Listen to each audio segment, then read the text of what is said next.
Skin cancer is the most common form of cancer out there. It's also the most treatable when detected early. Yet there is no innovation built around actually dealing with this. The user experience that we're developing here is the ability for an individual to stand in front of a device and in several seconds be able to take a full body scan that detects all the moles in their body, tracks them, and tells you any potential changes over time as well as any irregularities in each mole. They have a downloadable PDF you can get on the National Skin Cancer Foundation website. It's a map of your body, and they ask you to measure all your moles and write down once a month the diameter of each mole. This is the 21st century, and the best medical advice is to download a paper map and measure all your moles with a ruler. It just doesn't make any sense. Google can drive a car autonomously, and that's a much more difficult computer vision problem than mapping one person's body. My name is Jonathan Swerdlin. My name is Christian Bailey, and we're the co-founders of Constellation.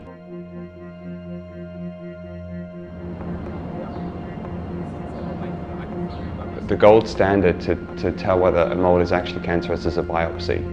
And so we need to catch moles and figure out if a mole is dangerous much earlier. Trained dermatologists know that their visual inspection is not the best way to detect something early. So the technology we use today is really put a pair of magnifiers on and we look. To look at each and every one by one, takes such a long time. So I think it's very important to have a technology that's easy, that a person can do at home, that can scan their body and they can actually have everything checked, and we'll be able to save even more lives. We have a prototype working in software. We can very easily simulate a cancerous mole just by using a pen to mark the edge of the mole, and it will look to the computer as if that mole has grown larger. I'll lay down my arm again and the computer will drive the camera to take another image that we're actually able to register moles and track them from one month to the next. And what the algorithm is doing is it's finding the mole in this picture, and then it's finding the mole in the second picture. And you can actually identify which features of the mole have changed and give the user date-stamped images that show the velocity that the mole is changing at. We've already achieved prototyping software.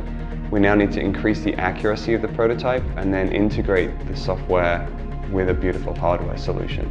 And this is definitely a trend, not just among people our age, but even older people, to want to be able to track and monitor and be in control of their health.